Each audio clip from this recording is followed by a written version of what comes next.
Hey, it's Junkman from VintageRock.com. We're here at NAMM 2014 at the Paul Reed Smith, kind of backstage area, right? With guitar player extraordinaire, Mr. Marty Friedman. How you doing, man? Pretty good. How you doing? Nice to meet you. Good. Welcome to NAMM 2014. You've probably been to about a million of these. Tell us about your affiliation with Paul Reed Smith Guitars. Paul Reed Smith. I've been playing him for about 3 or 4 years now, just loving him. And on my most recent album, Inferno, I had them send me down like 5 or 6 guitars to LA where I was recording. And I played them all and I fell in love with one of them. And I used it so much on the record. It's all over the record. And I said, you know what? If you made an exact replica of this guitar, this is what I would want my signature model to be. And they jumped right on that and they made this guitar. Um, the only design changes I did about that was put stars in there instead of birds. And that's as So it originally had birds. yeah, so that's like, I'm not much of a designer, but that's what I told them to do. And that's it. Everything else was exactly the same, all the specs and stuff, you know. Can you be specific about a couple of them? No, because I don't really know any. Really, I mean, it's like this. I don't know that kind of technical details. I said, I love this guitar, the way it sounds, the way it feels, the way it plays. Everything about this guitar, this could be my signature model if you could consistently make this every time exactly the same. And so they understood that, and that's exactly what they made. And you're getting ready to go on the road here, too, with it. Yeah, as a matter of fact, we're talking about where we're going to be touring this year. The record comes out in May, so like we're just about, I can't like give you any dates right now, but we'll be touring from late May through the end of the year worldwide. Yeah. So how many of these are going to be taken with you out on the road? Usually I like to have at least 3 or 4, but I wind up playing almost all of it with one guitar. Keeps your tech happy that way, right? Yeah, I mean, if you Cuts down on the expenses. if you can keep that thing in tune the whole set without me changing it, I love it, you know. So usually I like to have another one in case I change tunings or anything, but I'm not one of those big switch off kind of guys. I like to keep going.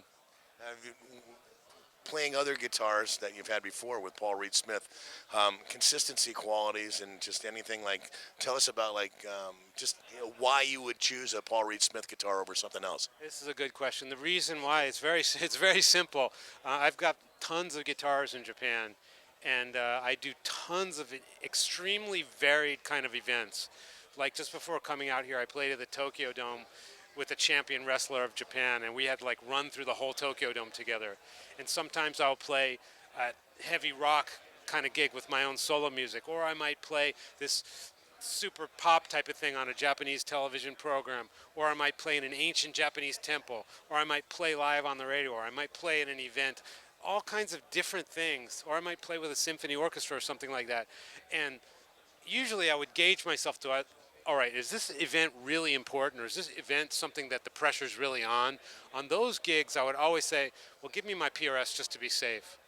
And I've got a lot of guitars, cool looking guitars, cool sounding guitars, but to be safe, just to be sure that the guitar is not gonna backstab me in any way, I would always wind up using the PRS for the real big important stuff.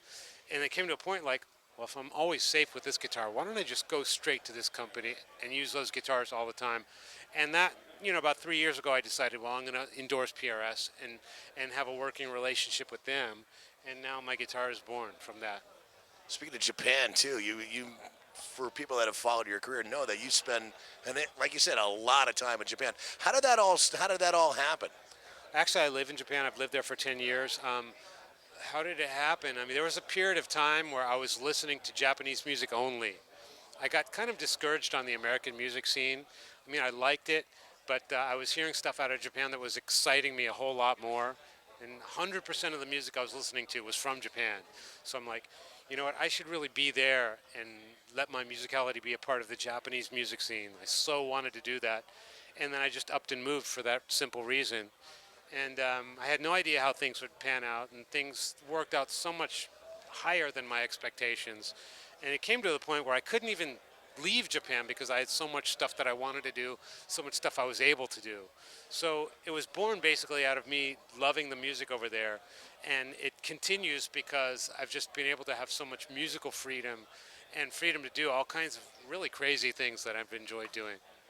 It's just definitely quite a career you got going for you, man, and have had for quite a while. And it's interesting seeing your career go the way that it's gone. I mean, so many different places. You mentioned you got a new record right now. Um, you've gone and found people from the past, and you got new guys playing with you too. Tell us a little bit about the new record. Well, the only guy from the past because is my good bro Jason Becker, and of course we're the best of friends forever. And well, we obviously his condition. For people that don't know, explain a little bit about Jason's condition. There was a documentary about that, but he's got Lou Gehrig's disease and has had it for a while and is still able to make music. Tell us about the process of making music with Jason. He's able to make music, but he's not able to play guitar. If you see the movie Not Dead Yet, you'll learn how he does it with his eye movements because that's all he can move. But his brain is completely intact, and his music has evolved just like any other musician would have evolved over time. So it's really insane how evolved his music is. And how did we work together? Yes. I wanted to have one song where we could collaborate, just like we used to collaborate together. So what? In Cacophony. And what he did was he gave me a bunch of his musical ideas to choose from. And I chose from those, and then I arranged them. Then I added my parts to those, and I fleshed it out into a complete, kind of an opus of a song. It's really long. It's like 7.5 minutes or something. And then it came to the point where now I've got to play Jason's parts or have someone play Jason's parts. So basically, I played everything that was electric, but there's an acoustic section in the song that I'd rather have an acoustic master play than me, because I'm totally a half-ass acoustic player. So I had a friend of mine named Ewan Dobson, who's also a friend of Jason's. I had him play what Jason wrote and what I arranged of Jason's parts. I had him be Jason. So I had him come into the studio and be Jason, and I had him play exactly the way I had arranged Jason's material. And it was literally just like sitting in the room with Jason and having him play it, because he didn't diverge from what was actually written at all. He just interpreted it exactly the way it was. So you interpreted it by ear. It's not something that's written down by It someone. was written down, but I arranged it. I had it written down. So he just nailed it completely perfectly, and I wanted to make sure it was like true to Marty and Jason collaboration. I mean, he's a fantastic guitarist. I'd love to collaborate with him sometime, but on this, it was all about the Marty and Jason thing. So I had him do the Jason parts on acoustic, and I played everything else on electric. Of course, I play nothing like Jason, but the song, it's definitely Cacophony, and it's definitely what we would be doing in 2014 and the future. So it's very evolved, it's very new, but it's definitely the two of us, and it came to life thanks to Jason's willingness to contribute and to Ewan's willingness to be Jason for me. Yeah. And he was really pleased with the outlet. I played a rough mix for Jason the other day, and he just loved it. And we finished mixing it this week, and I want to play it for everybody so bad, but I guess you'll have to wait till May. I'm very pleased with it. That's terrific. Now, thinking about that, just it puts a big smile on your face, man. Yeah. I'm just stoked because, to know Jason, know his story. I mean, of course, ALS it's the worst thing ever. It's unbelievably sad, horrible situation. But Jason, we contacting ever since he's had it, the same as it ever was, like just same as friends. We never talk about, oh, it's so sad, I'm so bummed, I'm so depressed. We totally insult each other like we always did. We put down each other's favorite football teams. We call each other bastards. I mean, nothing has changed. His brain is just as he's perverted as he ever was. He's exactly the same. His spirit is just perfect. And, just seeing him in that situation gives me so much inspiration. And now people will hear like the incarnate of something that we've done together in 2014. And I'm just so glad that it's happening. And it's a very important part of my record. I mean, it's a big, important part of the record. It's a big natural progression, too, for the two of you, too. So. The two of us, yeah. I mean, like, hopefully we've both gotten somewhat better since we played together. I mean, it has been a few years. Do you see your guys collaborating again? I'd love to. I mean, he mentioned that he was doing a project and he asked me to be involved. And, if he asks, I run. I do whatever he wants. It's terrific. Now back to you. Tell us about the track Steroid Head. Yeah, Steroid Head. The record company said, let's put out a track now. The record doesn't come out for a few months, but let's put a song out so people at least know what it's about.